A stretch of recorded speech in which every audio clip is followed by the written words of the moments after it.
Repeat after me.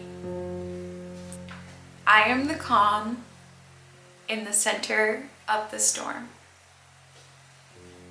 I am the calm in the center of the storm.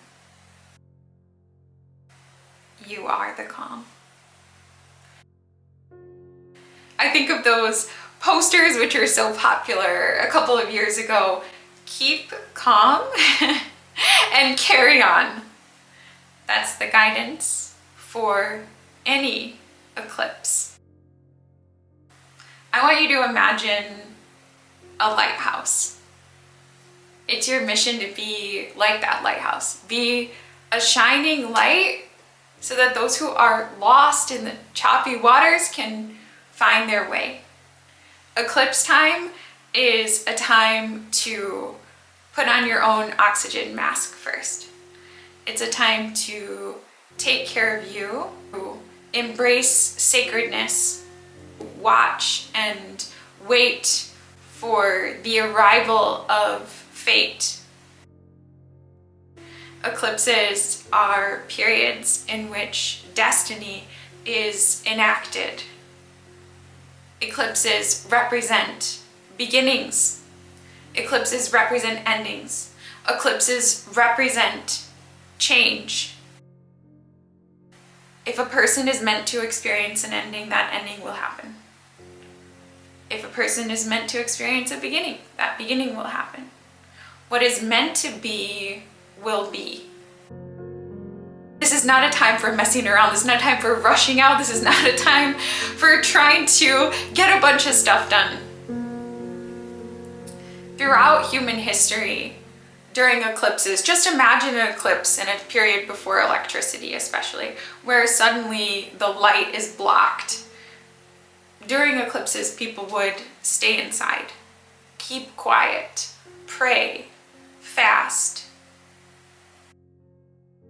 There are certain days on Earth that just feel sacred. And for me, eclipse days, and even the eclipse corridor, which is the 2-week period in between an eclipse and another eclipse, one of which is at a full moon and one of which is at a new moon, it's a sacred, sacred time. Honor it in some way if you can. When I think of eclipses, I think of amor fati, the love of one's fate. Eclipses work best if you open your arms and accept what is unfolding. If you say, thank you God, source, the universe, the guides and the angels for this change. I think of eclipses and I think of the wheel of fortune. And sometimes what comes to us or what changes is just a little bit of a mindset. Sometimes it can be the smallest thing. It can be just the little happiest thing. It can be we finally discover a solution to a problem that had been standing in our life for a very long time. During eclipse time, we are asked to accept our fate.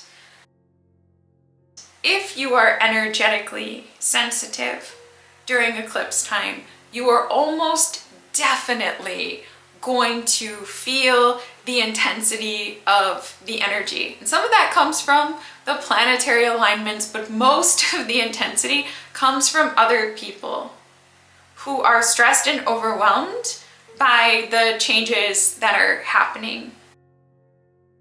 My personal mantra in energies like this is not my circus, not my monkeys. My job is to be balanced, grounded, centered, to be the lighthouse, to be the calm, to hold a space of light while other people are running around with their heads chopped off figuratively. And that's okay. That's okay. Not everybody's in the know.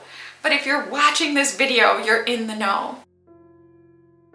If you're watching this video, keep calm and carry on. If you're watching this video, accept that the changes that are happening are meant to be. If you're watching this video, embrace beginnings, embrace endings. Open your arms and accept the fate, understanding that there is a higher plan that is unfolding.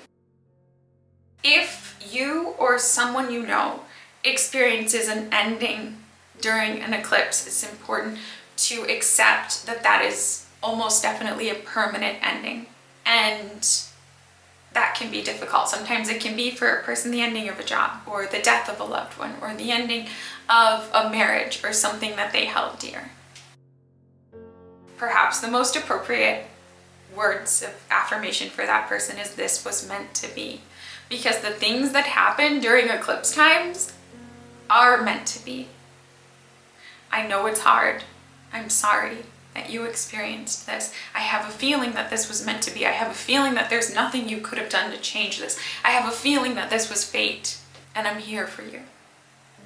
As you move through this, this would be hard on anyone. These are the sorts of things that people need to hear during eclipses. But what they don't need to hear is, maybe there's something you can do to change this, or you should resist this, or you should fight this. Because eclipses tend to bring permanent shifts. There usually isn't much of a going back from whatever happens during eclipse times. Eclipses represent a balancing, a rebalancing of energy.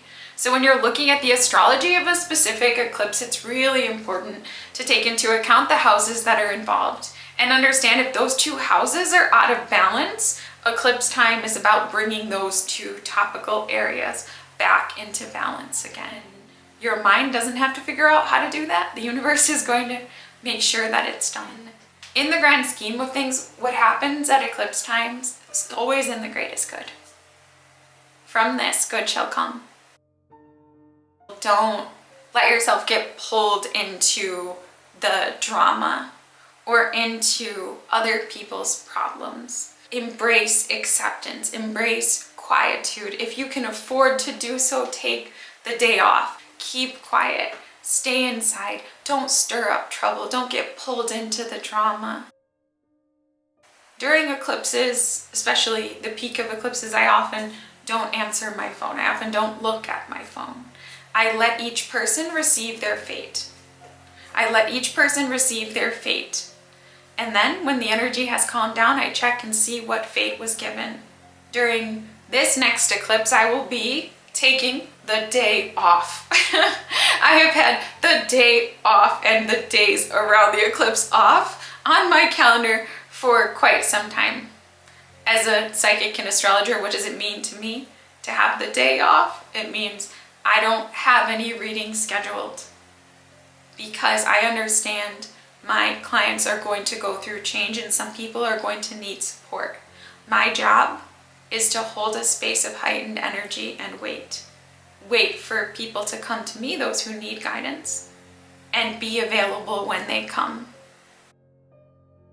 Foster a state of personal alignment so that others, the ships who are lost in the storm, can find their way to your light. And then when they do, encourage them to embrace the changes. Encourage them to accept the fate. Remind them that what is happening is meant to be. And remind them that from this, good shall come. There is a higher plan unfolding. And that plan is in your greatest good. Thank you for spending this time with me today. Thank you for listening. Many blessings and namaste.